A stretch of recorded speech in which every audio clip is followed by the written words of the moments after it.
안녕하세요. 안녕하세요. 네. 어떡하죠? 잘하는 의미로 박수를 치셨을 텐데 공시법령은 잘할 것도 없어요. 그죠? 네. 오늘은 그거 한 번 더 확인하고 갈게요. 공시법령을 난생 처음 공부해본다. 손 들어보시죠. 뭐 이렇게 많으세요? 네, 알겠습니다. 네. 아니, 11월, 12월 빼고 1월 달에 11월, 12월 빼고 1월 달부터 처음 공부한다. 손 들어보시죠. 네. 네, 알겠습니다. 지난 시간에 했던 것을 잠시 확인할 건데요. 모든 법령은 전부 다 헌법을 근거로 한다고 했습니다. 헌법. 이 헌법에는 두 가지 내용으로 구성되어 있는데 국가의 통치 구조에 관한 내용과 국민의 기본권에 관한 내용이 있다고 했습니다. 통치 구조에서 통치권이라는 권력이 나오고 통치권이 미치는 공간적 범위가 필요한데 전국토라고 말씀드렸죠. 그래서 국가가 통치권을 제대로 행사하기 위해서는 통치권이 미치는 공간적 범위인 전국토에 관한 정보들을 미리 수집하고 등록하고 관리하고 공시해야 된다고 했습니다. 어디에다가? 지적공무라는 공적인 장부에다가. 이 지적공무를 관리하는 국가기관은 전국토 단위라고 한다면 국토교통부 장관이 될 테고, 시군구 단위라고 한다면 지적소관청으로서의 시장군수 구청장을 의미할 겁니다. 여기에 적용되는 법률이 공간정보의 구축 및 관리에 관한 법률. 그래서 이 공간정보의 구축 및 관리에 관한 법률은 통치권과 관련된 법률이에요. 그렇죠. 두 번째, 국민의 기본권 중에서 재산권이라는 기본권이 있었죠. 이 재산권 중에서도 부동산 권리가 굉장히 고가의 재산권이라고 했습니다. 따라서 부동산 권리에 관한 정보들을 수집, 등록, 관리, 공시한다고 했는데 어디에다가? 부동산 등기부에다가. 그러면 이걸 누가 관리하느냐면 사법부에서 관리하는데 사법부가 등기소라는 별도의 국가기관을 설치해서 등기소에서 관리하도록 만들었다고 했습니다. 여기에 적용되는 법률이 부동산 등기법이고 이 등기법에서도 12문제가 출제가 된다고 했습니다. 이 공간정보법의 규율 대상인 지적공부는 먼저 전국토에 관한 정보를 주된 정보로서 등록하는 것이고 부수적으로 소유자에 관한 정보도 등록한다고 했습니다. 부수적인 정보인 소유자에 관한 정보는 이름, 주민번호, 주소가 될 테고 주된 정보인 토지 표시에 관한 정보는 소재, 지번, 지모, 면적, 경계, 좌표라고 말씀을 드렸습니다. 그 다음에 부동산 권리에 관한 정보는 둘로 나눈다고 했죠. 부동산에 관한 정보와 권리에 관한 정보로 나누는데 먼저 부동산에 관한 정보는 또한 둘로 나눈다고 했습니다. 부동산이 토지, 건물이 있기 때문에 부동산은 토지, 건물 두 가지가 존재하니까 부동산에 관한 정보는 토지에 관한 정보와 건물에 관한 정보로 나눈다고 했습니다. 건물에 관한 정보는 건물의 표시사항으로서 소재, 대지 지번, 종류, 구조, 면적, 소지, 종구면 이렇게 외웠죠. 토지에 관한 정보는 토지 표시에 관한 정보로서 소재, 지번, 지목, 면적이라고 얘기했습니다. 이 소지 종구면과 소지 지면인 부동산 표시에 관한 정보는 등기부에 어디에 기록한다고 했습니까? 제목을 표시하는 부분인 표제부에 기록하는 것이고 이 표제부에는 소지 종구면, 소지 지면이 기록이 되니까 권리에 관한 내용은 기록되지 않습니다. 눈에 보이는 객관적 사실이 기록이 된다고 해서 표제부에서 이루어지는 등기를 사실에 관한 등기라고 말씀을 드렸습니다. 권리에 관한 정보는 권리는 크게 소유권과 소유권 이외의 권리로 나눴고 소유권에 관한 정보는 등기부의 첫 번째 구성 부분인 갑구에, 소유권 이외의 권리에 관한 정보들은 등기부의 두 번째 구성 부분인 을구에 기록을 한다고 했습니다. 그 다음에 권리에 관한 정보는 소유권에 관한 정보는 뭐가 있었습니까? 보전, 이전, 변경, 소멸, 처분 제한. 그렇죠. 소유권 이외의 권리에 관한 정보는 뭐가 있었죠? 설정, 이전, 변경, 소멸, 처분 제한. 이렇게 정보가 존재한다고 했습니다. 그 다음에 지난 시간에 했던 것 중에서 지적제도를 분류했죠. 첫 번째 발전 과정에 따라서 분류했는데 이 지구상에 맨 처음에 나타난 지적제도를 뭐라고 불렀습니까? 세지적. 그렇죠. 세금 징수를 목적으로 토지에 관한 정보가 운영되는 지적이라고 했습니다. 가장 중요한 토지에 관한 정보는 뭐라고 했죠? 면적 위주로 그 정보가 운영이 된다고 했습니다. 면적이 넓으면 세금을 많이 징수하고 면적이 작으면 세금을 조금 징수한다고 했습니다. 두 번째 나타난 지적제도가 뭐였죠? 법지적 또는 소유지적이라고 얘기하는데 보통은 소유지적이라는 용어가 더 많이 출제가 됩니다. 소유지적은 소유권 보호를 위해서 토지에 관한 정보가 운영되던 지적제도를 소유지적, 법지적이라고 얘기했습니다. 이 법지적은 그 목적이 뭐라고 했습니까? 소유권 보호. 그렇죠. 소유권 보호가 가장 중요한 목적이고 따라서 가장 중요한 정보는 뭐가 될 수밖에 없죠. 소유권이 미치는 공간적 범위를 표시하는 경계가 가장 중요한 정보라고 얘기했고 세 번째, 현대 국가에서 나타난 다목적 지적이 있죠. 이 다목적 지적을 경제지적, 종합지적이라고 얘기하는데 이 다목적 지적은 치명적인 약점이 비용이 너무 많이 들기 때문에 우리 지적제도가 나아갈 방향을 제시할 뿐이지 아직은 채택하고 있지 못하다고 했습니다. 현재 우리나라 지적제도는 어느 단계라고 했습니까? 소유지적, 법지적 단계라고 했습니다. 두 번째, 구분한 게 뭡니까? 두 번째, 측량 방법에 따라서 구분했죠. 측량 방법에 따라서 뭐가 있습니까? 평판 측량. 평판 측량. 두 번째, 경위 측량. 평판 측량은 경계를 수집하는 이 측량이 평판 측량이고 좌표값을 수집하는 측량이 경위 측량이라고 불렀습니다. 이 평판 측량을 통해서 만들어진 지적이 뭐죠? 도해 지적. 그림으로 풀어쓴 지적, 도해 지적이라고 불렀고 경위 측량 방법에 의해서 수집하는 지적 제도는 뭐라고 했습니까? 경계점, 좌표 지적, 수치 지적이라고 얘기했습니다. 이 두 가지는 장단점이 출제가 되는데 첫 번째, 이해는 어느 게 더 쉽다고요? 도해 지적. 그리고 정밀도는요, 수치 지적, 좌표 지적. 비용은 수치 지적, 좌표 지적이 더 많이 든다고 했죠. 그 다음에 나눈 게 등록 의무에 따라서 적극적 지적, 소극적 지적 이렇게 나눴죠. 그렇죠. 우리나라는 원칙적으로 소유자에게 등록 신청권을 인정하고 일정한 기간 동안에 신청하지 아니할 때는 국가는 지적소관청은 직권으로 등록할 의무가 있다고 했으니까 우리나라는 적극적 지적에 해당이 된다고 했습니다.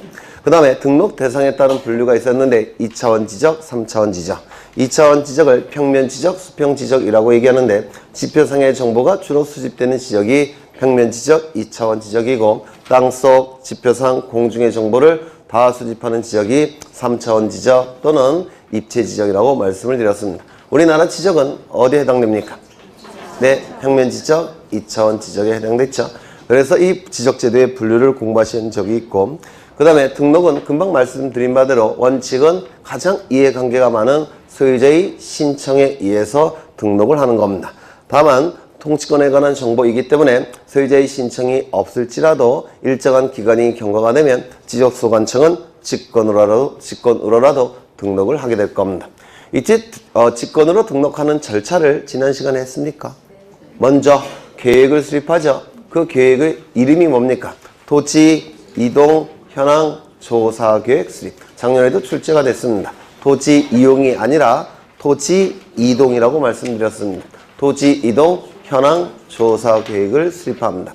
그 수립한 계획에 따라서 이제 현장에 가서 조사를 하겠죠.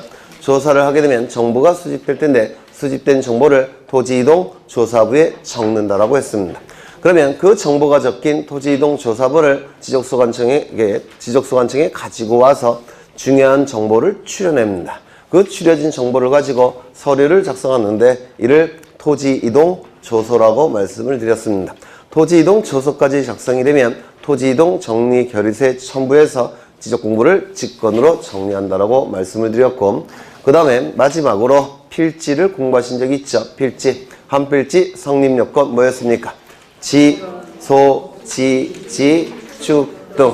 지는 지번 부여 지역이 동일할 것. 소는 소유자가 동일할 것. 지는 지목이 동일할 것. 그 다음에 지는 집안이 연속적일 것. 축은 축척이 동일할 것. 등은 등기 여부가 동일할 것. 그렇죠. 반드시 외우셔야 돼요. 지, 소, 지, 축 등 6개. 그렇죠. 여기서 지목이 동일하다는 얘기는 설령 한 필지가 서로 다른 용도로 사용된다고 할지라도 지적공부에 등록되는 지목은 동일한 지목으로 등록해야 된다는 겁니다. 이것을 지목이 동일하다고 얘기하는데 멋있게 표현하면 일필일목의 원칙이라고 얘기합니다. 한 필지 토지는 지적공부에 등록이 될 때는 반드시 하나의 지목으로만 등록해야 된다는 원칙, 일필일목의 원칙이라고 얘기합니다. 그러면 두 가지 용도로 사용이 될 때 그 종된 용도는 지적공부에 등록되지 않을 겁니다. 그 종된 용도의 토지를 뭐라고 했습니까? 양입지라고 말씀을 드렸습니다. 이 양입지와 관련해서 두 가지가 출제가 된다고 했죠. 요건과 제한 두 가지가 출제가 되는데 요건은 그림을 떠오르셔야 돼요. 세 가지가 있었죠. 첫 번째, 주된 용도의 토지에 편익을 위해 설치된 토지일 것. 주된 용도의 토지에 편익을 위해 설치한 토지일 것. 두 번째, 이게 한 필지가 돼야 되니까 붙어 있어야 되죠. 주된 용도의 토지에 접속되거나 둘러싸인 토지일 것. 세 번째, 주된 용도의 토지와 용도가 다른 토지일 것. 용도가 같으면 양입지란 개념이 안 나올 겁니다. 주된 용도의 토지와 용도가 다른 토지일 것. 요 세 가지 요건이 있었고, 이때 종된 용도의 토지를 양입지라고 불렀는데, 그러면 주종 관계가 깨진다면, 즉 종된 지위를 벗어난다면 이때는 양입지가 될 수 없다라고 했습니다. 세 가지가 있었죠. 첫 번째, 대지. 두 번째, 10% 이상. 이상인가요? 아닌가요? 초과죠. 초과 꼭 기억하셔야 돼요. 이상으로 많이 출제합니다. 10% 이상이 아니라 초과. 따라서 10%까지는 양입지가 될 수가 있습니다. 세 번째, 330제곱미터를 초과하는 경우 그때는 양입지가 될 수 없다고 했습니다. 처음부터 이렇게 잘하시면 안 되는데 할 일이 없어지는데 29조 오늘 토지 표시의 결정 여기부터 볼 겁니다. 여기부터 한 필지 토지에 관한 정보는 소재, 지번, 지모, 면적, 경계, 좌표 이게 가장 중요한 정보가 될 겁니다. 그런데 여기서 첫 번째 나오는 소재는 소재지를 얘기해요. 소재지, 행정구역을 얘기한다라는 겁니다. 그런데 이놈의 행정구역은 일개 지적소관청이 결정할 사항이 아닙니다. 이 행정구역과 그 명칭에 관한 내용은 국회에서 만든 법령에 의해서 결정이 됩니다. 국회의원들이 만든다는 겁니다. 따라서 일개 지적소관청이 결정할 사항이 아니기 때문에 여기에서 소재지는 빠져나가는 겁니다. 소재지 빠져나가니까 두 번째 나오는 게 뭡니까? 지번. 지번부터 이제 교재의 논의가 이루어지게 될 겁니다. 그래서 지번부터 나오는데 한 페이지 넘겨보시면 의의가 나오는데 의의는 간단하죠. 네, 지번 부여 지역별로 지번 부여 지역 뭐를 얘기했습니까? 동과 리를 얘기했죠.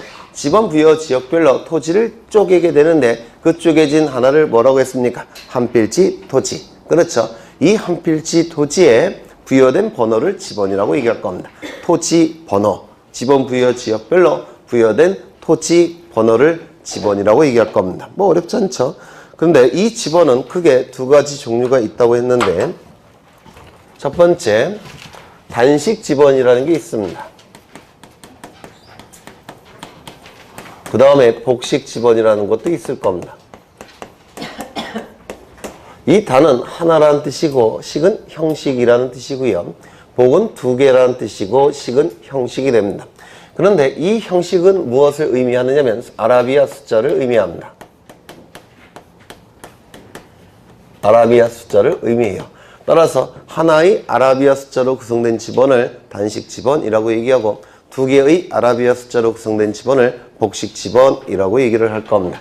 그래서 단식 지번은 아라비아 숫자 하나, 복식 지번은 아라비아 숫자 두 개로 구성된 지번을 복식 지번이라고 얘기합니다. 그러면 나는 공부를 많이 했으니까 한자로 지번을 기록해야 되겠다. 이렇게. 그러면 이것도 공간정보법을 위반한 겁니다. 그렇겠죠? 감옥에 갈 수도 있어요. 위법행위를 저질렀으니까. 아, 진짜는 안 가고요. 그냥 예를 들어서. 네. 뭐 이거 감옥 가겠습니까? 네. 나는 외교관 출신이니까 지번을 이렇게 쓰겠다. 불어로. 읽으실 수 있습니까?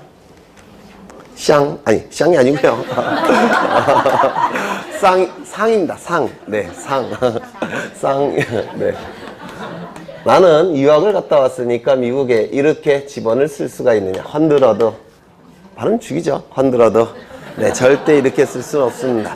아라비아 숫자로만 지번을 표기해야 됩니다. 다른 형식으로 지번을 표기할 수는 없습니다. 무조건 아라비아 숫자로 표기를 해야 됩니다. 이게 지번이라고 얘기할 겁니다. 이때 앞에 복식 지번의 경우 앞에 있는 숫자를 본래의 지번이라고 해서 본번이라고 부르고 뒤에 숫자를 본번에 붙은 지번이라고 해서 부번이라고 부릅니다. 요 부자는 붙일 부자를 씁니다. 붙일 부자. 그래서 부사장님, 부소장님 할 때 그 부자가 아니고요. 붙일 부자를 써서 본본에 붙은 지번을 부본이라고 불러요. 그러면 본본만으로 지번이 구성될 수 있습니까? 있습니다. 우리나라는 단식 지번이 인정이 돼요. 그렇다면 부본만으로 지번이 구성될 수가 있느냐? 이거는 개념상 안 됩니다. 부본이란 말 자체가 본본에 붙은 지번이기 때문에 본본이 존재하지 않는다면 부본도 존재할 수가 없는 겁니다. 따라서 부본만으로 지번이 구성될 수는 없어요. 이름 자체가 그렇습니다. 이것도 기출지문입니다. 본본만으로 지번이 구성될 수 있지만 부본만으로 당연히 지번이 구성될 수는 없는 겁니다. 그렇겠죠? 그리고 본본과 부본 사이에 있는 이 대시 표시는 반드시 예외 없이 반드시 의라고 읽어야 됩니다. 이것도 여러 번 출제가 된 겁니다. 100의5라고만 읽어야 됩니다. 그래서 100-5 또는 100-5라고 읽으시면 이것도 공간정보법을 위반한 겁니다. 감옥에 진짜 감옥에 가는 건 아니에요. 네. 여간 반드시 의라고만 읽으셔야 됩니다. 그렇죠? 그 다음에 이 지번이 임야대장과 임야도에 등록이 될 때는 이것도 정말 여러 번 출제가 됐는데요. 임야대장과 임야도 이거는 세트입니다. 같이 움직이는 거예요. 이 지번 앞에 반드시 요 산자를 붙여야 됩니다. 이것도 정말로 여러 번 출제가 된 겁니다. 임야대장, 임야도에 등록이 될 때는 지번 앞에 반드시 산자를 붙입니다. 여기 임야대장에서 요 임야도에서 요것을 착각하셔갖고 여기 임자를 붙인다 이렇게 많이 출제합니다. 절대로 안 됩니다. 반드시 산자를 붙여야 됩니다. 이거 갖고 장난을 치고 있어요. 또한 요즘은 이것도 출제하죠. 요 임야대장, 임야도에 등록이 이루어질 때 이 숫자 뒤에 산자를 붙인다 이렇게 출제합니다. 이렇게. 이것도 절대 안 됩니다. 반드시 앞에 붙여야 돼요. 앞에. 이를 지번이라고 얘기할 겁니다. 그래서 거기 지번의 구성과 표기는 단 하나도 빼놓을 게 없습니다. 요 안에서 여기까지 한 20번, 20문제 정도는 출제가 됐을 거예요. 반복하면서. 그래서 여기 지번의 구성과 표기 앞에 별표를 하나 큼지막하게 그리십니다. 그래서 계속 출제를 하고 있으니까, 네. 그래서 여기 빼먹을 게 없고요. 1, 2, 3, 4 다 기억해 두셔야 됩니다. 그 다음에 거기 내용 플러스 지번의 표기 방법이라고 되어 있는데 첫 번째 평행제도라고 되어 있죠. 사실은 여기 지번의 표기 방식은 토지를 분할할 때 토지의 분할은 뭐라고 부르냐면 한 필지 토지를 두 필지 이상으로 나눠서 지적공부에 등록하는 것을 분할이라고 얘기합니다. 그러면 예를 들어서 한 필지 토지가 두 필지로 나눠졌으니까 지번이 하나 더 필요하죠. 맞습니까? 그렇지 않습니까? 한 필지일 때는 지번이 하나만 존재하지만 나중에 할 거예요. 두 필지일 때는 지번이 두 개가 존재해야 되는 거 아닙니까? 그래서 지번이 두 개가 존재하기 때문에 해야 되기 때문에 지번이 하나 필요합니다. 그러면 그 지번을 어떻게 만드느냐에 따라서 거기 지번의 표기 방식이 네 가지가 나와 있는 겁니다. 이 네 가지가 우리나라는 평행제도를 채택하고 있는데요. 이 평행제도는 이제 지겹도록 보실 거예요. 이건 좀 이따 다음 순환부터 보실 거고 그 다음에 이 평행제도는 뭐냐면 본본과 부본이 이렇게 구성이 될 때 평행식이라고 불러요. 본본과 부본이 평행적으로 구성이 될 때 평행식이라고 부릅니다. 어렵지 않죠? 나중에 할 건데 여기 이렇게 보시면 너무 그림을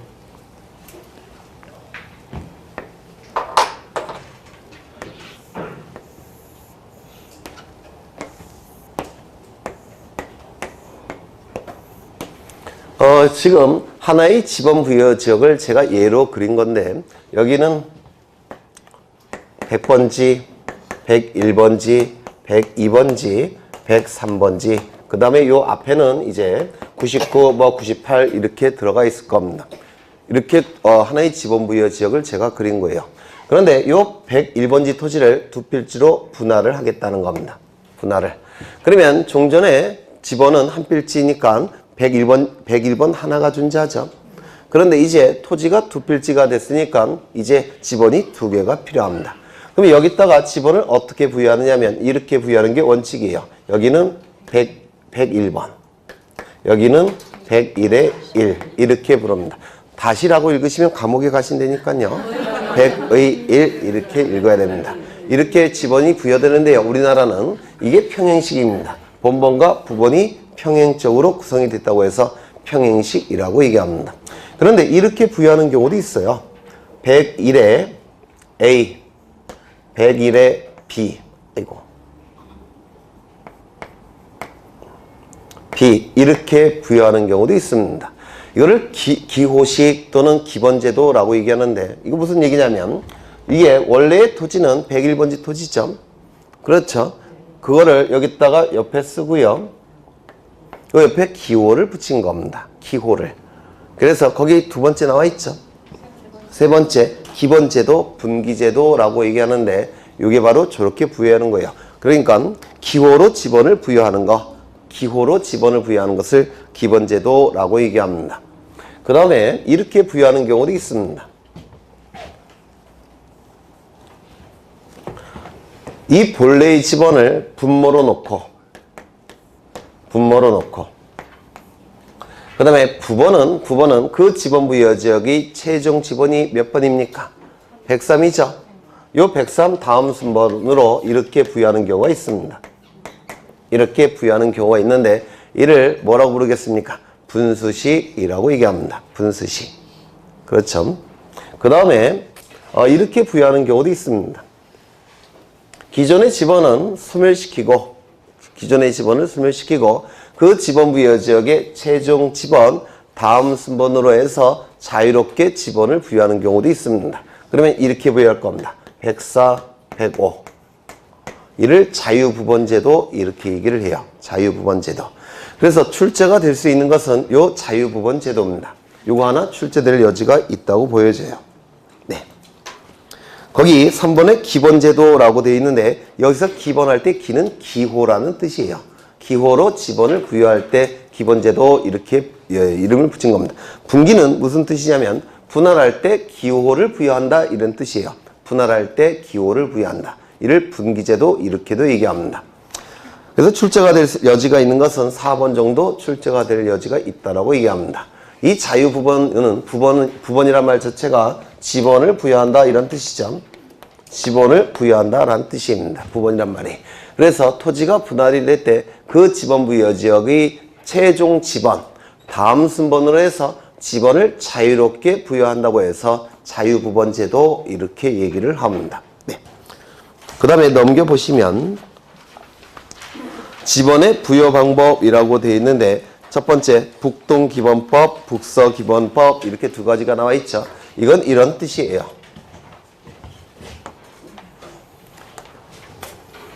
여기는 남쪽이 될 테고 여기는 서쪽이 될 테고 여기는 동쪽이 될 겁니다. 여기는 북쪽이 될 거예요. 그러면 지번을 어떠한 방식으로 부여하느냐면 북동기번의 방식으로 지번을 부여하더라는 겁니다. 북동쪽에서 지번을 시작하는 방법이란 뜻이에요. 요 기자는 일어날 기자를 쓰고 있는데 이 일어날 기자 안에는 시작한다 라는 뜻이 있습니다. 시작한다는 뜻. 이거 외우느라고 오늘 전철에서 내내 이것만 외웠습니다. 이거 하나 외우기 위해서 전철에서 잠도 못 자고. 네. 이게 일어날 기자인데요. 시작한다 라는 뜻을 갖고 있습니다. 그러면 북동기번의 방식은 북동쪽에서 지번을 시작하는 방법 이렇게 얘기를 할 겁니다. 그래서 지번이 어디에서 시작한다고요? 북동쪽에서 여기서 시작을 합니다. 그래서 지번이 이렇게 부여됩니다. 북동쪽에서 지번을 부여하는 방법이에요. 1번, 2번, 3번, 4번, 5번, 6번, 7번, 8번. 네? 북서기번의 방식. 네. 잘못 얘기했네. 북서쪽에서 지번을 부여하는 방법이 될 겁니다. 이게 북서기번의 방식이에요. 그래서 위에서 아래쪽으로, 왼쪽에서 오른쪽으로 지번을 부여하는 방법을 북서기번의 방식이라고 얘기합니다. 여기서 출제될 수 있는 게 뭐냐면 북서기번의 방식은 북서쪽에서 시작한다고 그랬죠. 그런데 어디에서 끝나는지가 출제가 됩니다. 어디에서 끝나는지가. 북의 반대는 남, 서의 반대는 동, 시작한다는 말의 반대는 끝난다. 그래서 이 북서기번의 방식은 남동쪽에서 끝난다는 걸 좀 기억하셔야 되는데 그림을 통해서 금방 이해하실 수는 있지만 문자로만 출제가 됐을 때 헷갈릴 수가 있어요. 그래서 이걸 반대를 생각해 내시면 돼요. 북의 반대인 남쪽. 서의 반대인 동쪽에서 끝나는 방법입니다. 그러면 이러한 북서 기본의 방식은 어느 나라에서 주로 쓰느냐? 우리나라, 즉 글씨를 이런 식으로 쓰는 나라들이 있습니다. 이런 식으로 글씨를 쓰는 나라들이 있어요. 그러면 여기 동서남북을 이렇게 그려보면 첫 글자는 여기서 시작하죠. 그리고 끝나는 마침표는 어디서 끝납니까? 여기. 그렇죠. 그래서 글씨를 이런 식으로 쓴다든지 책을 이런 식으로 읽는 나라는 전부 다 북서 기반의 방식을 쓸 수밖에 없습니다. 우리, 영국, 미국, 유럽, 그 다음에 중동 거의 대부분의 나라는 이 방식을 씁니다. 그렇죠. 대부분의 나라는 이 방식을 쓰게 될 거예요. 그 다음에 북동 기본의 방식은 당연히 북동쪽에서 지번이 시작이 될 겁니다. 여기가 북이 될 테고 여기가 동이 될 테니까 이렇게 지번이 부여되는 나라들이에요. 이게 북동 기본의 방식이라고 부릅니다. 북동쪽에서 지번을 시작하는 방법이란 뜻입니다. 그러면 이건 또 어디서 끝나겠습니까? 북의 반대인 남에서, 동의 반대인 서에서 시작한다는 말의 반대는 끝난다 이런 뜻이죠. 그래서 이 북동 기본의 방식은 남서쪽으로 끝난다는 거 이걸 자주 출제합니다. 기억해 두셔야 될 겁니다. 그러면 이러한 북동 기본의 방식을 사용하는 나라들은 이상한 나라들이 좀 몇 개가 있는데 중국, 일본 이런 나라들이 좀 이상한 나라들이에요. 글씨를 이런 식으로 써요. 그렇죠. 우리나라도 조선시대 이렇게 썼죠. 이런 식으로 글씨를 쓰는 나라들은 전부 다 북동 기본의 방식을 씁니다. 좀 이상한 나라들. 여기 첫 글자를 쓰고 여기 마침표를 찍을 겁니다. 그렇죠. 그래서 일본, 중국, 대만 요 좀 이상한 나라들은 다 이 방식을 사용하게 됩니다. 한자 문화권에서 이 방식을 쓸 수밖에 없을 겁니다. 그렇겠죠. 이해하시면 돼요. 그 다음에 사행식이라고 나와 있는데 지번이 사자는 무슨 사자겠습니까? 뱀사자입니다. 뱀사. 그 다음에 요 행은 간다라는 뜻의 한자예요. 간다행. 그렇죠. 그래서 이 사행식은 뱀이 기어가는 방식으로 지번을 부여한다고 해서 사행식이라고 얘기합니다. 제가 지금 꾸불꾸불하게 부여했죠. 이게 사행식이에요. 우리나라에서 가장 많이 사용합니다. 왜냐하면 우리나라는 도시 지역이 맞습니까? 농촌 지역이 땅덩어리가 더 넓습니까? 농촌 지역이. 그래서 아직 구획 정리가 되지 않은 농촌 지역은 대부분 이 방식이 사용되어지고 있습니다. 이게 사행식이라고 얘기할 겁니다. 여기서 기억해 두셔야 될 것은 거기 두째 줄 보시면 농어촌 지역에 적합한 건 아니고요. 농어촌 지역에서 주로 사용하는 방식입니다. 농어촌 지역에서.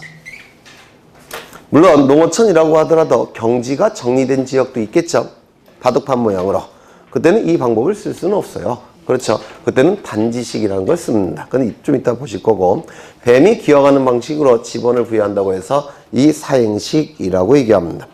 그 다음에 기우식이라고 나와 있는데 기우식 옆에 교식 같은 뜻입니다. 여기는 도로고요.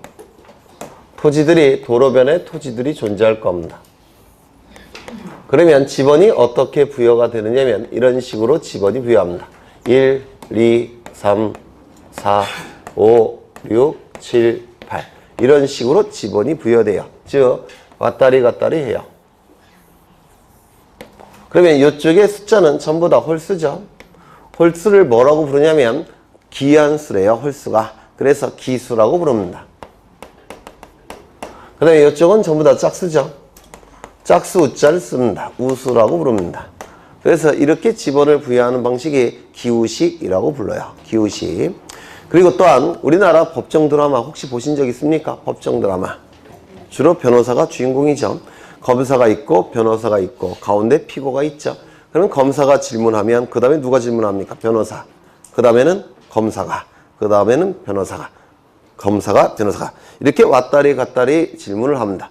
이를 뭐라고 부르냐면 교식이라고 부릅니다. 교호신문.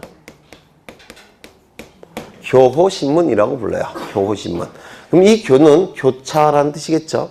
호는 상호간에라는 뜻이에요. 상호간에 교차하면서 신문한다고 해서 교호신문이라고 불러요. 그러면 이것도 상호간에 교차하고 있죠. 맞습니까? 그래서 이 기우식을 교호식이라고도 부릅니다. 상호간에 교차하는 방법으로 지번을 부여한다고 해서 교호식이라고 불러요. 이건 용어 자체가 출제가 될 수 있으니까 기억해 두셔야 될 겁니다. 그러면 이 기후식에서 가장 중요한 것은 어느 지역에서 이러한 기후식이 사용되어지느냐. 이게 중요하겠죠. 여기 보시면 제가 얘를 도로로 놨죠. 맞습니까? 그럼 도로를 한자로 뭡니까? 가. 도시, 도로. 이거 한자로 뭐라고 불러요? 시가. 거기 시가지 두째 줄에 있죠. 시는 도시란 뜻이고 가는 도로 가자예요. 길 가자. 그래서 시가지 지역에서 이 기후식이 주로 사용되어집니다. 거기 기후식 두째 줄 보시면 시가지 지역이라는 표현이 있죠. 시는 도시란 뜻이고 가는 길 가자예요.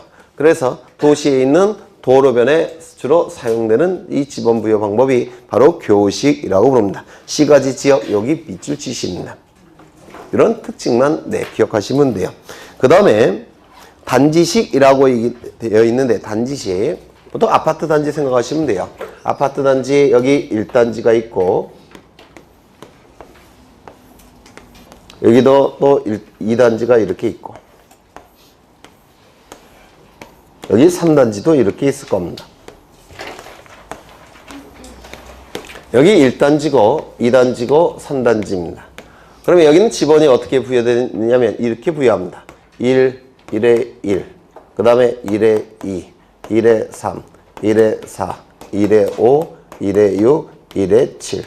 여기는요 2, 2에 1 이런 식으로 지번이 부여됩니다.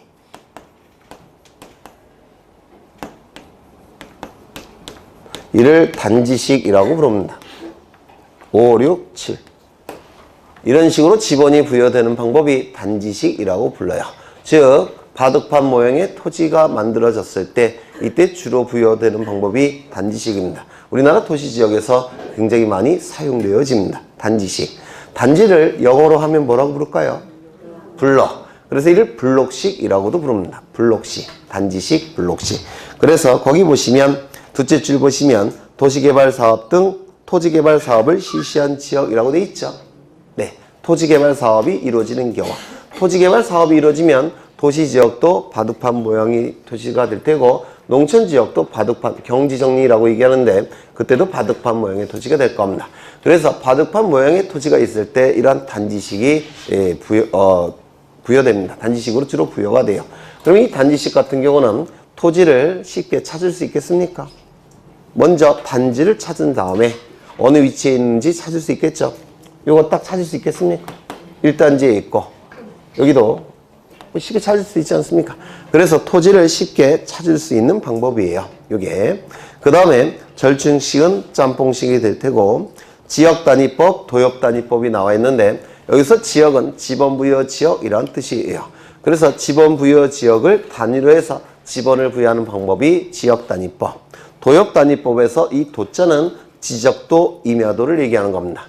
그래서 이 도역단위법은 지적도, 임야도별로 지번을 부여하는 방법이 이 도역단위법 이렇게 얘기를 해요. 이건 이런 뜻입니다.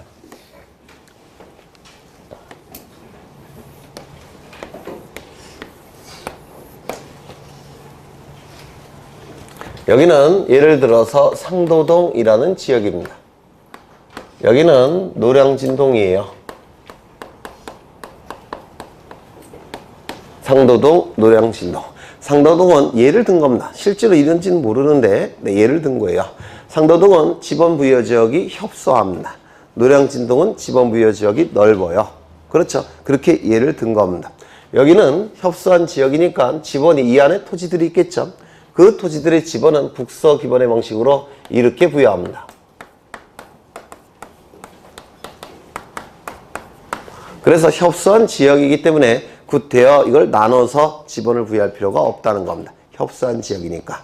그런데 이 노량진동 지역은 면적이 넓죠. 면적이 넓어서 지번을 이런 식으로 부여하게 되면 관리가 힘들어진답니다. 관리하는 게.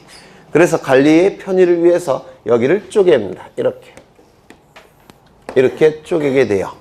이 하나를 뭐라고 얘기했습니까? 아까 지적도, 임야도를 얘기하는 겁니다. 그러면 지번이 이렇게 부여가 돼요. 1, 2, 3, 4, 5, 6, 7, 8, 9, 10, 11, 12. 그 다음에 여기는 13, 14, 15, 16, 17, 18, 19, 20. 그 다음에 21, 22, 23, 24, 25, 26. 이런 식으로 지번을 부여하는 방법이 도엽단위법이라고 얘기하고, 요 하나를 도엽이라고 불러요. 그러니까 요거는 분할했다라는 뜻을 가진 한자예요. 그래서 하나의 지번 부여 지역이 너무 넓은 지역이어서 지적도 임야도 별로 분할해서 지번을 부여하는 방법이 도엽단위법이라고 얘기합니다. 이거는 지적도 임야도를 의미합니다. 이걸 도엽단위법이라고 불러요. 여기는 이게 하나가 뭐라고 했습니까? 지번부여 지역이라고 했죠. 동지역은 지번부여 지역이죠. 지번부여 지역을 단위로 해서 지번을 부여한다고 해서 지번부여 지역 단위법이라고 얘기하는데, 너무 기니까 요거를 생략해서 지역단위법이라고 얘기합니다. 그러면 어떤 내용이 출제가 되고 있느냐면, 첫 번째, 어느 쪽이 넓은 지역의 지번부여 방법입니까? 도엽단위법. 그래서 쪼갠 거 아닙니까? 그렇죠. 그 다음에 좁은 지역은 쪼갤 필요 없이 지번이 부여됐죠. 맞습니까? 그러면 도면의 장수는 이쪽에는 몇 장이겠습니까? 한 장. 이쪽은 몇 장이겠습니까? 네 장. 따라서 지역단위법은 도면의 장수가 적을 테고, 도엽단위법은 도면의 장수가 많을 겁니다. 그렇죠. 그래서 이 그림을 통해서 장단점을 이해하시면 돼요. 첫 번째 출제가 될 수가 있는 게, 이 지역단위법은 그 지번부여 지역이 좁을 때, 도엽단위법은 지번부여 지역이 넓을 때, 지역단위법은 도면의 장수가 적을 테고, 도엽단위법은 도면의 장수가 많을 겁니다. 이러한 내용들이 출제가 이루어집니다. 한 번 출제된 적이 있습니다. 그 다음에 단지단위법이 나와 있는데, 블록식, 단지식이라는 겁니다. 이미 설명이 됐어요. 거기 단지단위법 둘째 줄 보시면, 다수의 소규모 단지로 구성된 도시개발사업 등의 토지개발사업 실시된 지역, 여기에 밑줄 치시갖고 그쪽 보시면 됩니다. 나중에 공부가 어느 정도 되시면 이런 것들은 굉장히 쉬워요. 한자가 머릿속에 딱 들어오실 겁니다. 그 다음에 지번의 시작이라고 되어 있는데, 거기 보시면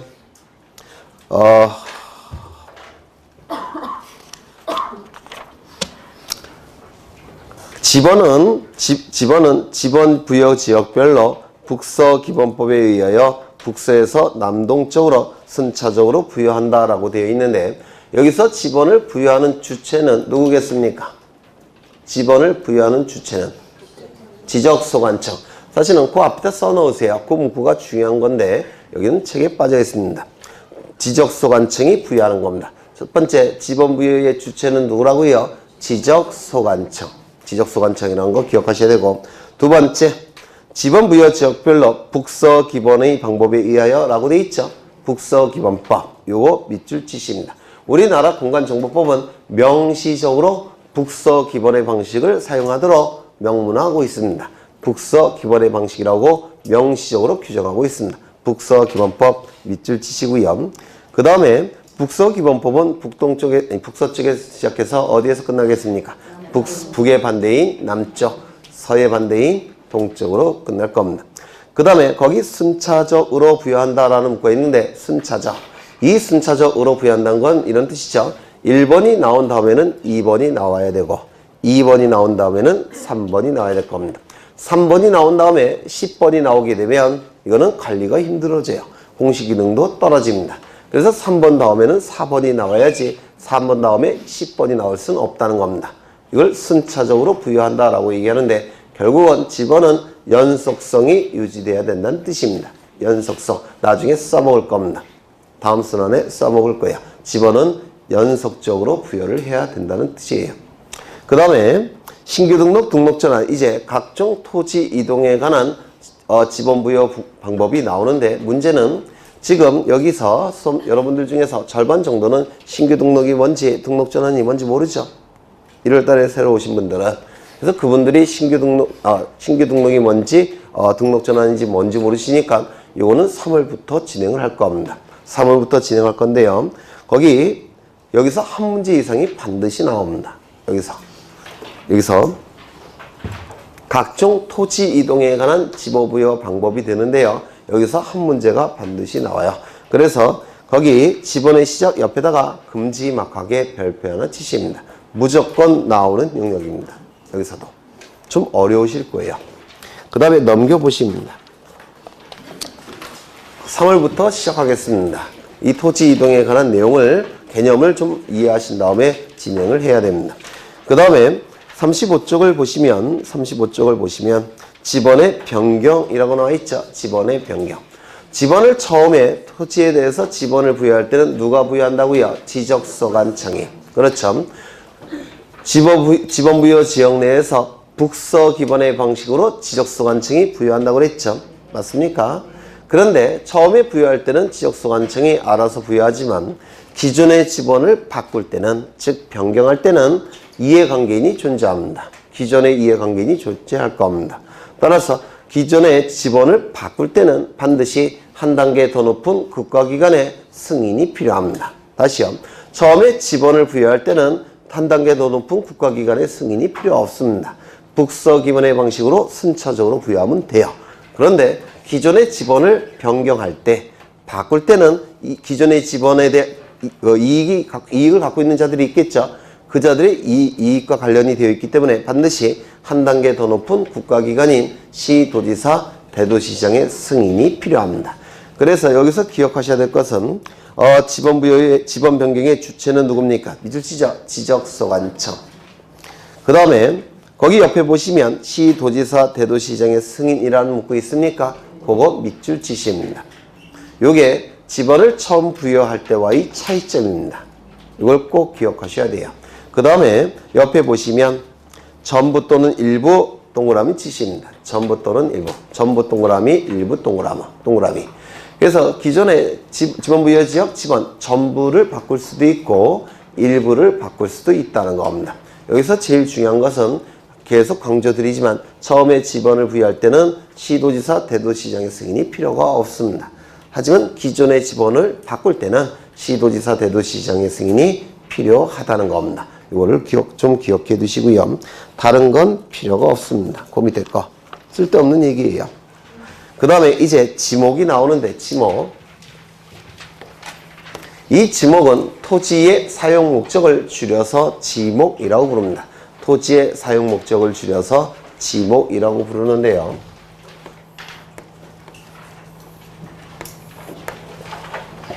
왜 이렇게 크게 그렸지? 쓸데없이. 여기 한 필지 토지가 존재합니다. 이 토지를 주된 용도에 따라서 28개로 구분합니다. 이를 지목이라고 불러요. 토지의 사용 목적 지목이라고 부릅니다. 그래서 토지의 사용 목적과 토지의 주된 용도는 같은 뜻이 돼버려요. 토지의 사용 목적, 토지의 주된 용도. 이 토지의 주된 용도를 28개로 구분하는 이유는 두 가지 이유가 있습니다. 첫 번째, 토지의 효율성을 높이기 위해서 또는 토지의 효율적 관리를 위해서 28개로 구분을 한 겁니다. 토지의 효율적 관리를 위해서 28개로 구분한 겁니다. 두 번째, 가세 자료의 기준을 마련하기 위해서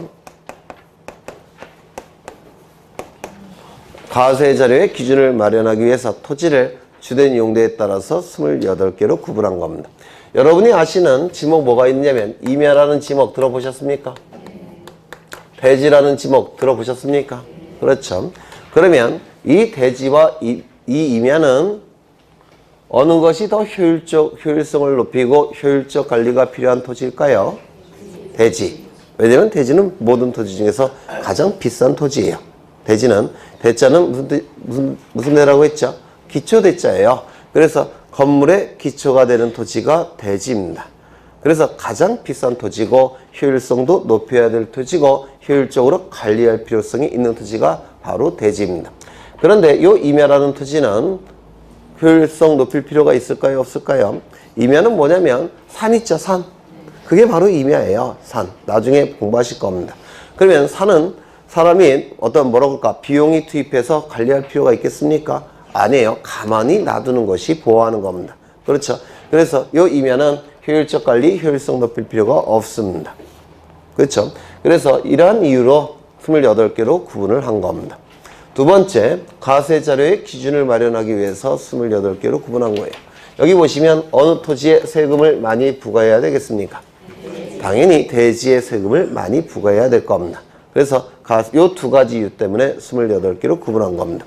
그런데 우리 사회에서 이 토지의 주된 용도는 딱 28개만 있을까요? 사람에 따라서 다르겠죠? 그렇죠? 100명이 사람이 있다면 그 100명은 다 용도가 다를 수도 있죠. 그래서 28개로 해결될 수 없을 것 같아요. 그래서 어떤 방식을 채택하고 있냐면 이 28개를 둘로 나눕니다. 27개 플러스 하나 이렇게 나누게 돼요. 이때 이 27개는 뭐냐면 우리 사회에서 가장 많이 사용하고 있는 용도, 그걸 27개를 딱 정해놓은 겁니다. 우리 사회에서 가장 많이 사용하고 있는 용도 28개 딱 정해놓고 그 27개 포함되지 않는 잡스러운 종류들은 전부 다 여기다가 쓰셔놓은 겁니다. 그래서 이게 뭐가 될까요?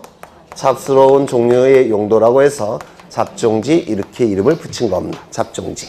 그래서 이 잡종지라는 개념은 이 27개에 해당되지 않는 그 이외의 용도란 뜻이에요. 27개에 해당되지 않는 그 이외에는 전부 다 여기에 들어가는 겁니다. 이거 이해가 되십니까? 네, 이걸 이해하셔야지만 나중에 잡종지의 암기량이 줄어듭니다. 좀 이해를 해 두셔야 될 거예요. 그러면 이 지목은 어떠한 지적 공부에 등록이 되느냐, 이것도 자주 출제가 되는데요. 이 지목은 28개의 지목은 4개의 지적 공부에만 등록합니다. 다른 데는 등록하지 않아요. 그 4개의 지적 공부는 토지대장, 임야대장, 지적도, 임야도, 요 4개의 지적 공부에만 등록합니다. 다른 지적 공부에는 등록하지 않아요. 일단 암기하십니다. 나중에 써먹어야 되니까 외워보죠. 토지대장, 임야대장, 지적도, 임야도. 보통 지적 공부는 8개가 있다고 하는데요. 가지적 지적 공부 7개, 컴퓨터 파일 형태의 불가지적 지적 공부 하나. 그래서 총 8개의 지적 공부가 있는데, 네, 처음 오신 분들은 나중에 외울 거예요. 그래서 이 가지적 지적 공부가 뭐가 있냐면 토지대장, 임야대장, 공유지연명부, 대지권 등록부, 지적도, 임야도, 경계점, 좌표 등록부 이렇게 7가지가 있는데요. 그 중에서 가장 많은 내용을 담고 있는 지적 공부는 요 2개입니다. 토지대장, 임야대장. 그래서 이 토지대장과 임야대장을 뭐라고 부르냐면 가장 완전한 형태의 지적 공부라고 불러요. 가장 많은 내용을, 가장 많은 정보들을 담고 있습니다.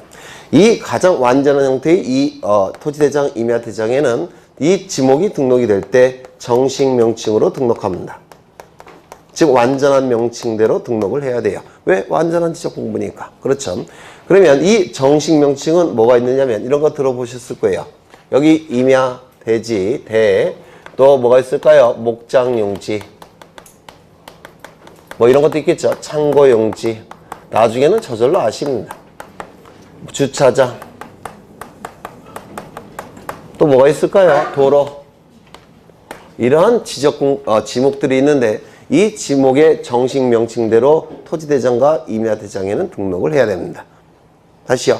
토지대장, 임야대장은 지목이 어떻게 등록한다고요? 정식 명칭으로 등록을 합니다. 그런데 이 지적도와 임야도는 문제가 있는데 이게 한 장의 지적도, 임야도입니다. 이 한 장의 지적도, 임야도에는 굉장히 많은 토지들이 등록되어 있습니다. 그래서 이 안에는 굉장히 많은 토지들이 등록되어 있는데요.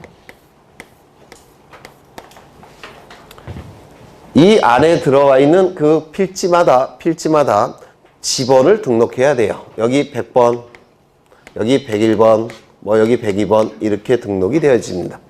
필지마다 지번이 등록되어 있습니다. 그리고 이 안에 지목을 이렇게 등록을 해야 되는데 칸이 협소하죠. 여기다가 정식 명칭으로 등록을 하게 되면 학교용지, 종교용지, 목장용지 이렇게 등록을 해버리면 가뜩이나 협소한데 이게 굉장히 지저분해집니다. 지저분해진다는 얘기는 공시기능이 떨어진다는 뜻이에요.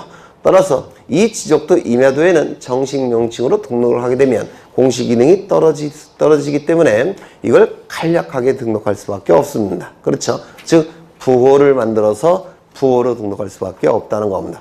그래서 이 지적도와 임야도에 등록이 될 때는 이 지목은 부호로 등록을 합니다. 부호를 만들어서 부호로 등록하게 돼요. 그러면 28개가 있는데 28개 부호를 어떻게 만드냐면 원칙은 여기 보시면 맨 앞대가리 글자를 따서 부호를 만듭니다. 맨 앞대가리 글자. 이걸 멋있게 표현하면 두문자라고 불러요. 머리 글자를 따서 부호를 만들더라는 겁니다. 그런데 문제가 뭐냐면 28개를 머리 글자를 따서 부호를 만들어 보니까 겹치는 것도 있을 테고 유사한 것도 있게 될 겁니다. 그렇겠죠? 겹칠 수도 있고 유사한 것도 있을 거예요. 예를 들어서 유지라는 지목도 있고요. 유원지라는 지목도 있습니다. 그러면 머리 글자를 따면 어떻게 됩니까? 겹쳐버려요. 그렇죠? 겹치니까 이 겹치는 부분은 두 번째 글자를 따서 만듭니다. 이를 차문자라고 불러요. 차남할 때 그 차자입니다. 겹치는 부분은 두 번째 글자를 따서 만듭니다. 겹치는 글자가 몇 개가 있냐면 4가지가 있습니다. 그러면 24개는 두 문자를 따서 만들었을 겁니다. 그럼 어느 걸 외우셔야 됩니까? 나는 머리가 좋으니까 이거 외우겠다. 이렇게 하시면 안 돼요. 효율적으로 공부하셔야 되니까 이걸 외우셔야 될 겁니다. 요 4가지를 외우셔야 될 거예요. 두 번째 글자를 따서 부호를 만든 거 외우셔야 될 겁니다. 차, 장, 그 다음에요. 천, 원. 차장, 천원이 바로 두 번째 글자를 따서 부호를 만든 겁니다. 제가 중고등학교 때는 차장이 있었어요. 시내버스에. 주황색 빵모자 쓰고 아직도 기억나는데 그 다음에 여기 하늘색 제복 입고 왜 기억이 나느냐면 그때의 목표가 뭐냐면 어떻게든지 회수권 안 내고 버스 탈 수 있는 방법이 없을까. 회수권이라는 거 들어보셨어요? 차표? 네. 그걸 하도 고민을 하는 바람에 눈치를 봐야 되죠. 회수권 안 내고 버스 타야 되니까. 전혀 모르시는 분들도 계시네요. 네. 그러면 이제 차장한테 회수권 내고 그 다음에 그 학교 갈 시간에는 그 버스에 사람이 무지 많겠죠. 학생도 있을 테고 회사 다니는 분들도 있을 거고. 그러면 차장이 어떻게 했습니까? 쑤셔 넣죠. 막 이렇게 푸시맨. 그렇죠. 그 다음에 쑤셔 넣은 다음에 어떻게 했습니까? 네, 버스 엉덩이 툭툭 치면서 오라이 이렇게 불렀죠. 네. 그래서 차장에게 1,000원을 내고 오라이 이렇게 불렀다. 이렇게도 외우셔야 돼요. 차장 1,000원 이렇게 외우십니다. 차는 뭡니까? 주차장. 장은 공장용지. 천은 하천. 원은 유원지. 그래서 이걸 반드시 외우셔야 됩니다. 차, 장, 천, 원. 이거 전체를 다 외우실 거예요. 나중에는. 그래야지만 문제가 출제가 됐을 때 득점하실 수가 있습니다. 그러면 차장, 천원, 차가 뭐라고요? 주차장. 장은 공장용지, 천은 하천, 원은 유원지가 될 겁니다. 그러면 여기서 부호를 한번 만들어 보죠. 임야는 차장, 천원 안에 있습니까? 없어요. 따라서 부호는 뭐겠습니까? 임이 될 겁니다. 대는요? 차장, 천원 안에 없죠? 따라서 첫 번째 글자인 대가 될 겁니다. 목적용지는 차장, 천원 안에 있습니까? 그러니까 이것도 나중에는 외우셔야 돼요. 나중에 제가 한 30번 얘기할 테니까 외워지실 거예요. 요게 장은 공장용지, 이걸 외워두셔야 됩니다. 그러면 여기는 차장, 천원 안에 있습니까? 없죠? 이게 될 겁니다. 그 다음에 여기는 차장, 천원 안에 있습니까? 없죠? 뭐가 되겠습니까? 창구가 될 겁니다. 여기는요? 있습니까? 있죠? 여기는 없죠? 여기는 없죠? 여기는 있죠? 이렇게 부호를 만드는 겁니다. 그래서 이걸 외우시는 게 중요해요. 네. 그러면 책을 좀 보시면 거기 법조문을 우리 교재는 소개하고 있는데요. 사실은 이 법 과목과 관련해서 책에 법조문이 들어온 그 계기는 80년대 후반부에 연대에 김준호 교수님이라는 분이 책을 쓰셨는데 그분부터 책에 법조문을 넣었어요. 그 사법시험 책에. 네. 그리고 우리 중개사 책에는 이 법조문이 거의 안 들어갔는데 여기는 들어가 있는데요. 이 법조문 한번 읽어보셔도 굉장히 좋습니다. 요게. 네. 그래서 좀 공부하기 지루하다라고 공부를 너무 열심히 해갖고 좀 지루하다라고 생각하시는 분들은 요 법조문이라도 쭉 읽어보시면 네, 괜찮을 것 같아요. 네. 그 다음에 39쪽을 보시면 의가 나와 있죠. 의. 여기 첫째 줄에 주된 용도라는 문구 있습니까? 주된 용도. 우리 공간정보법은 주된 용도에 따라서 28개로 구분하고 있습니다. 자주 출제하죠. 주된 성질에 따라서 이렇게 많이 출제합니다. 주된 성질이 아니라 주된 용도에 따라서 28개로 구분한 겁니다. 이를 용도지목이라고 부릅니다. 용도지목. 용도지목이라고 불러요. 용도에 따라서 토지를 구분할 때 용도지목이라고 부릅니다. 이런 것도 있습니다. 지형지목. 이건 무슨 뜻이겠습니까? 토지 형태에 따라서 지목이 결정될 때 지형지목이라고 불러요. 이것도 기출지문이 있습니다. 토지 형태에 따라서 지목이 결정될 때 지형지목이라고 부르고요. 이런 것도 있습니다. 토성지목. 이건 무슨 뜻일까요? 토지 성질에 따라서 지목이 결정될 때 토성지목이라고 부릅니다. 그래서 지목이 결정되는 방법은 세 가지가 있는데요. 우리 공간정보법은 용도지목을 채택하고 있다라고 얘기합니다. 이건 전부 다 출제가 된 겁니다. 세 개 다. 이거 어렵지 않죠? 네, 한자 풀어 쓰시면 돼요. 법률 용어는 전부 다 한자로 만들어졌기 때문에 그냥 책의 개념을 외우실 필요가 없고 한자를 풀어 쓰시면 충분히 골라내실 수가 있습니다. 토지의 형태에 따라서 지목이 결정될 때 지형지목, 토지 성질에 따라서 지목이 결정될 때 토성지목, 용도에 따라서 지목이 결정될 때 용도지목, 단식지목이라는 것도 있고 복식지목이라는 것도 있습니다. 이건 무슨 뜻이냐면 하나의 형식으로 지목이 존재할 때 단식지목, 두 개의 형식으로 지목이 존재할 때 복식지목. 그런데 우리나라는 일필일목의 원칙을 채택하고 있다고 했죠. 한 필지에는 지목이 몇 개만 존재합니까? 하나만 존재하죠. 그러면 어디에 해당되겠습니까? 단식지목에 해당될 수밖에 없습니다. 그렇죠? 한 필지에 지목이 2개 이상 존재할 때는 당연히 복식지목이 될 겁니다. 그런데 하나만 존재한다면 단식지목이 될 테고 우리나라는 일필일목의 원칙상 단식지목을 채택할 수밖에 없다라고 얘기를 합니다.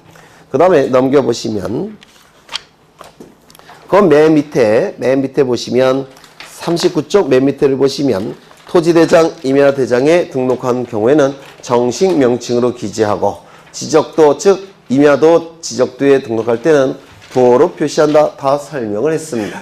그 밑에 차문자를 따서 부호를 만드는 방법 4가지가 있다고 그랬죠. 차장천원 요거 외워두셔야 될 겁니다. 그 다음에 거기 내용 플러스 40쪽을 보시면 지형지목, 토성지목, 용도지목, 단식지목, 복식지목 전부 다 설명을 드렸습니다. 이런 건 책에 있는 내용 외우실 필요도 없어요. 그냥 한자 풀었으면 충분합니다. 오른쪽을 보시면 지목의 변천 이딴 거는 아실 필요가 없겠죠. 임야대장에 등록하는 지목이 있는데요. 외워두시면 좋긴 해요. 지목은 토지대장과 임야대장, 지적도, 임야도에 등록한다고 그랬죠. 다른 지적 공부에는 등록하지 않습니다. 이거는 세트로 움직이는 건데요. 세트로. 그러면 어떤 토지는 토지대장에 토지대장 지적도에 등록하고 어떤 토지는 임야대장, 임야도에 등록하는지 이게 구별이 돼야 될 겁니다. 여기에 등록되는 토지는 어떤 토지냐면 우리 사회에서 거래가 활발히 이루어지는 토지, 따라서 효율적 관리가 필요한 토지들, 그런 토지들은 전부 다 토지대장 지적도에 등록합니다. 우리 사회에서 거래가 활발히 이루어지지 않는 토지들, 따라서 효율성을 높인다든지 효율적 관리가 조금은 덜 필요한 토지들, 그 토지들은 이쪽 임야대장, 임야도에 등록해서 관리를 합니다. 이거 이해가 되십니까? 그렇죠. 거래가 잘 되는 것들은 이쪽에, 거래가 잘 안 되는 토지들은 이쪽에 등록하게 돼요. 그러면 거래가 잘 안 되는 토지는 몇 개가 있냐면 10개가 있고요. 이쪽은 몇 개겠습니까? 18개가 될 겁니다. 맞습니까? 그렇죠. 이 10개는 뭐가 있느냐면 11월 달에도 말씀드린 것 같은데 철제, 전구, 유소, 황해 무법자인데요. 소리가. 그렇죠. 네. 요 10개의 지목은 임야대장, 임야대에 등록합니다. 이걸 외울 수는 없잖아요. 그렇죠. 네. 그리고 요거는 계속 써먹습니다. 우리 공간정보법에서 계속 써먹기 때문에 좀 외워두셔도 괜찮을 것 같아요. 철제, 전구, 유수 요거는 계속 써먹을 겁니다. 요 부호는. 그래서 요것 때문이라도 외워두시면 좋을 것 같아요. 그래서 요 10개의 지목은 임야대장, 임야대에 등록해서 관리하고 나머지 18개는 토지대장, 지적대에 등록해서 관리를 합니다. 이거 뭡니까? 철도용지. 거래 되겠습니까? 철도용지인데 이거는요. 제방. 거래 안 되겠죠. 나라가 관리하겠죠. 이거는요. 하천. 국어. 이거는요. 유원지입니까? 유지입니까? 유지. 이거는 수도용지. 이거는 묘지. 목장용지. 목장용지는 규모가 너무 커서 잘 거래가 안 돼요. 목장용지는 이거는 도로, 이것은 임야. 이렇게 10개의 지목은 임야대장, 임야대에 등록해서 관리합니다. 철제, 전구, 유서, 묘목, 도임 이렇게 외우십니다. 이거는 반드시 외우셔야 됩니다. 계속 써먹을 겁니다. 공시 선생 친구라고 생각하시면 돼요. 철제, 전구, 유서 꼭 외워두시고요. 네, 여기까지 보고 쉬겠습니다.